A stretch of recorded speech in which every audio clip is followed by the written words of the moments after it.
Hello and welcome to Chicago Reacts. My name is Colin, and today I'm watching The Wild World of Inuit Folklore by Salmonella. So that should be fun. I'm not familiar with any Inuit folklore at the moment that I'm aware of.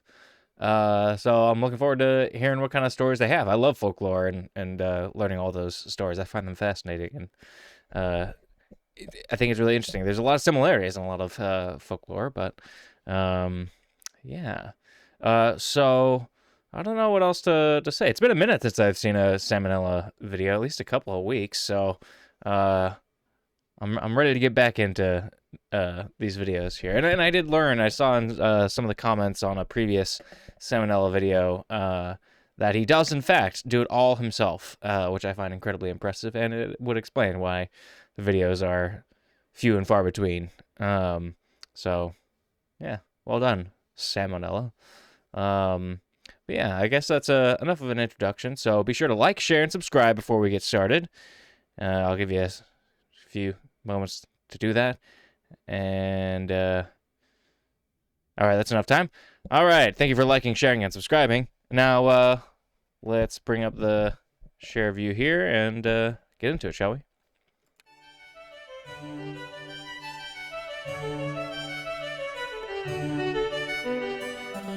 Hey kids, from clubbing seals to inventing new compound nouns for snow, nobody knows how to kick it quite like the Inuit. Of course, if you're a close-minded tree dweller like me, you might initially think that they can't be that good at storytelling, given that they only know about like 6 things. But that's not true. They've actually got an incredibly complex and fascinating oral tradition. You could ask one about it, there's plenty of these guys around today, but they've got Jesus and microwaves and shit, and that's boring. We want to talk about the stuff from before missionaries came and sent their miserable way of life to a farm upstate. So instead, let a 20-year-old college kid who's never lived outside of Delaware tell you all about it. Obvious disclaimer, Inuits are super diverse. Calling a caribou Inuit a copper Inuit is like calling a copper caribou a caribou caribou. Sure, they both look the same from far away, but when a thunderstorm hits, you better know which one to hide under. As such, while most of the following can be applied in broad terms to most Inuits, the little details come from a variety of subcultures that don't necessarily represent the whole. Got it? Swank. Now, a lot of the world's faiths are centered around bringing people together and inspiring them with stories and images of the divine, so as to give them a wider sense of purpose here on Earth. That's all well and good, but that whole search for greater meaning thing only really comes into play once your original purpose of making sure you don't die is pretty much figured out. Not so for the Inuit. You see, it ain't so easy living in a place where plants can't grow and being naked for an hour means certain death. As such, their beliefs were a little more practical, being more so geared towards fostering the paranoid levels of fear required to survive in such a hostile environment. For example, the Inuit believed that everyone has a sort of life force or soul, what they called Anirnik, and like plenty of religions, they believed it lived on after death and could meddle in the world of mortals. But while most cultures... I will say, I think, let's see, let's go back here. This, I think that's an accurate depiction of a soul, at least my soul. That's how I feel on the inside, I think. It's an accurate depiction.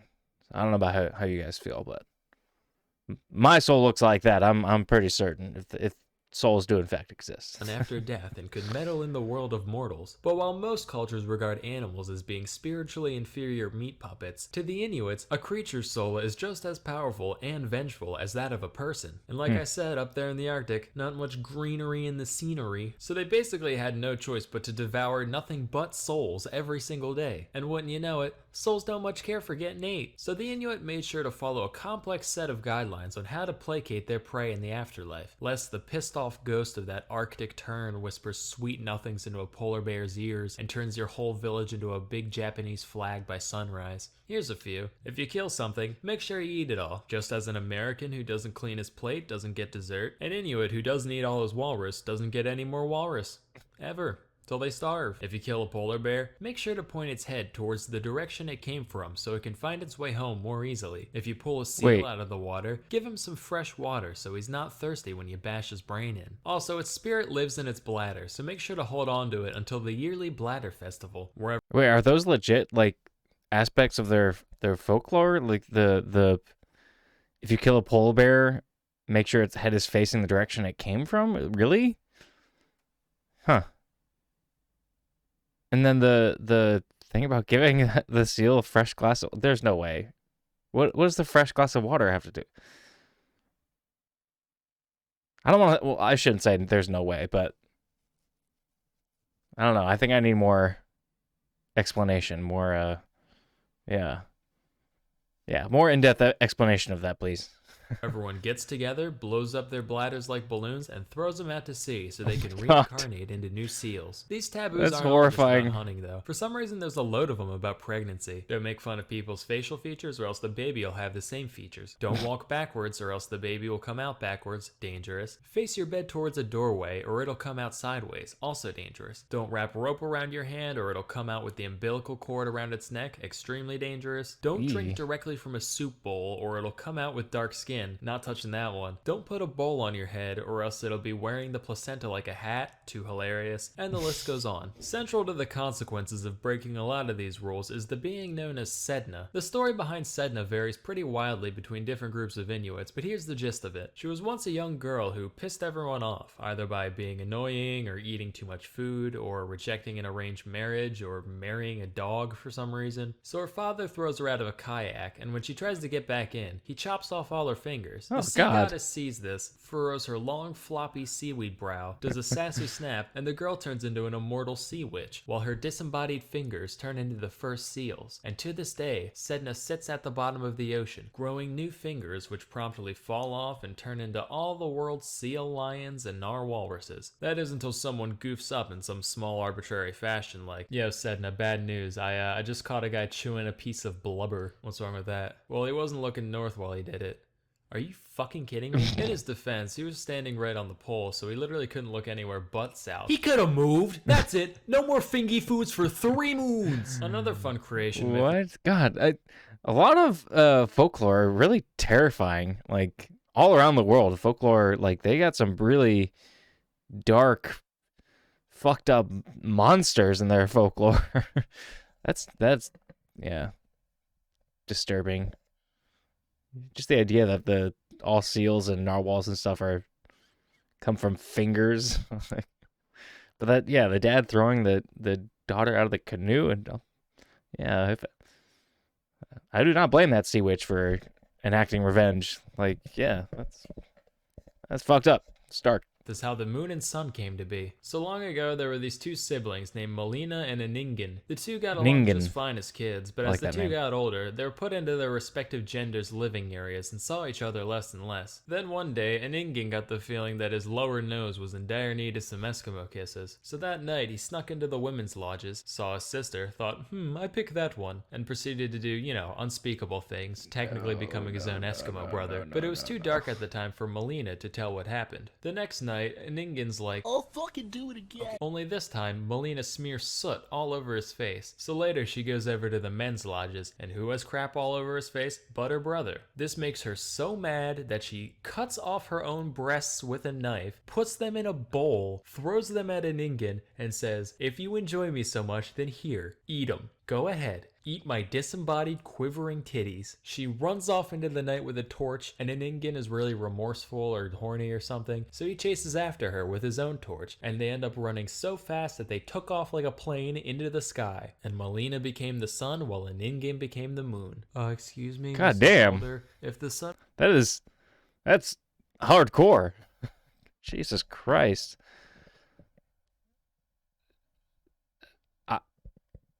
Yeah, I'm dumbfounded at that one. That one's not dissimilar to some other, there's some incest and a lot of legends and folklore.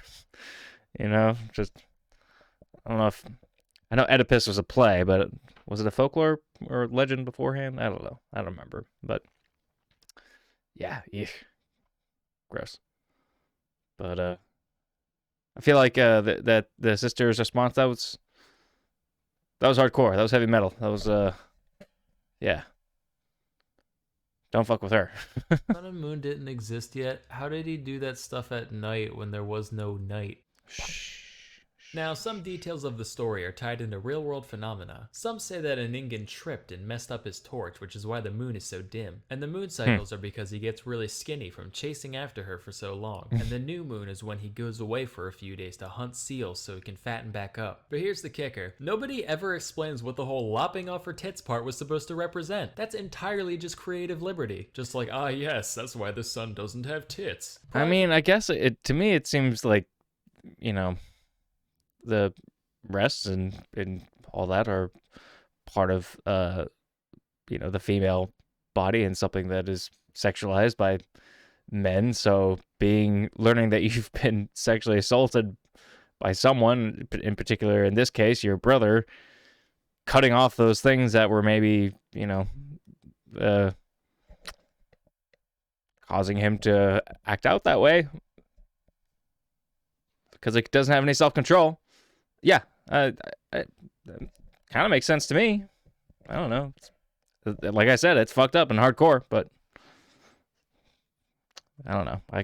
I can see why she did it. For the best it doesn't, otherwise half the population will be blind by now, and worse, it's the half that makes up 85% of my viewer base. So you know what, thanks for slicing and dicing them tea towels, Melina, I kinda owe you my career. But as for you, your eyes are valuable. You should treat them to something more substantial and informative, like say, a library of high quality exclusive documentaries. Sponsor time. Curiosity Stream was founded by the dude behind the Discovery Channel, and it's great for someone like me who works down any useless knowledge he sees, like the brave gators keeping America's sewers free of rats. And with thousands of titles, a lot of which are Curiosity Stream exclusives, it's hard not to find something that interests you. Here's a gem I watched recently. The Kingdom, How Fungi Made Our World. Mushrooms are honestly like if you told aliens about Earth and they tried their best to recreate what they thought plants were. Real wild stuff. You can try Curiosity Stream for absolutely free if you sign up at curiositystream.com/salmonella and use promo code salmonella during the sign up process. Also, signing up for a year of Curiosity Stream will now give you Nebula for free. What's Nebula? Glad I asked. A bunch of independent creators that I may or may not associate with in some way decided to start their own streaming service, completely free of ads and full of content that can't be seen anywhere else. I hardly make content for my own channel, so God knows I couldn't muster up any Nebula exclusives, but here's some guys who have. If you like them, go check it out. Anyway, that's all for today. Till next time, I'm Salmonella, and...